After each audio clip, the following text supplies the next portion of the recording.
மீண்டும் மீண்டுமா அப்படின்ற மாதிரி தாங்க இந்த வரதட்சணை பிரச்சனைகள் என்பது தொடர்ந்து நிகழ்ந்துகிட்டே இருக்கு. அதாவது நீங்க வீடியோல பார்த்துட்டு இருக்க பெண் ஜெபிலா மேரி அவங்க இப்போ உயிரோடு இல்லைங்க. அதாவது கன்னியாகுமரி மாவட்டத்தில் இருக்கக்கூடிய இணையம் சின்னத்துறை அப்படிங்கிற ஒரு மீனவ கிராமத்தை சார்ந்தவர் தான் நிதின் ராஜா அப்படிங்கின்றவர். திக்கணம்கோடு அப்படிங்கிற ஒரு ஊரை சார்ந்தவங்க தான் ஜெபிலா மேரி.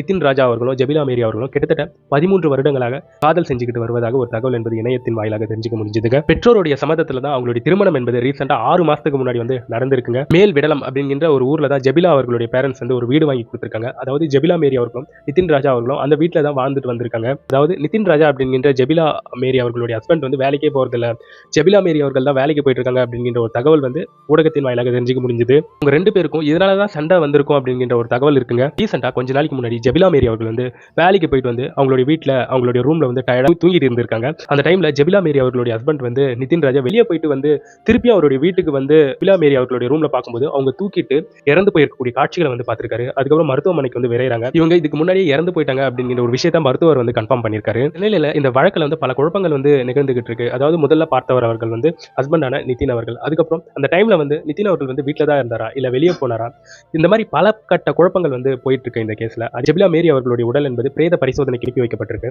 ஸோ அடுத்த கட்டமாக அந்த பிரேத பரிசோதனை எல்லாம் முடிஞ்ச பிறகு ஜெபிலா மேரி அவர்களுடைய குடும்பம் கிட்ட அந்த பாடியை வந்து கொடுக்கும்போது அவங்க வந்து அந்த பாடியை வந்து வாங்க மறுக்கிறாங்க. வரதட்சணை கேட்டு குடும்பம் பண்ணியிருக்காங்க, ஆக்ஷன் எடுங்க அப்படின்ட்டு போலீஸ் ஸ்டேஷன்ல போலீஸ் கிட்ட வந்து புகார் கொடுத்திருக்காங்க. அந்த நிலையில ஜெபிலா மேரி அவர்கள் வந்து இருந்த அந்த ரூம்ல வந்து போலீஸ் வந்து சோதனை போட்டிருக்காங்க. அந்த இடத்துல வந்து ஒரு டைரி வந்து கிடைச்சிருப்பதாகவும், அந்த டைரியில வந்து நிதின் ராஜா அவர்களுடைய பேரண்ட்ஸ் வந்து எந்த தப்புமே செய்யல, என்னுடைய கணவர் தான் என்ன கொஞ்சம் கஷ்டப்படுத்திட்டாரு அப்படின்ற இது போன்ற வார்த்தைகள் வந்து இடம் பெற்றிருக்கக்கூடிய விஷயத்தை இப்போ ஊடகங்களின் வாயிலாக வந்து தெரிஞ்சுக்க முடிஞ்சதுங்க. ஸோ அஃபிஷியலா இன்னும் எந்த தகவலுமே கிடைக்கல. ஸோ இந்த வரதட்சணை கொடுமைகள் வந்து நிகழக்கூடாதுன்னா என்ன பண்ணணும் அப்படிங்கிற ஒரு விஷயத்தை என்னுடைய கமெண்ட் செக்ஷன்ல சொல்லிட்டு போயிடுங்க.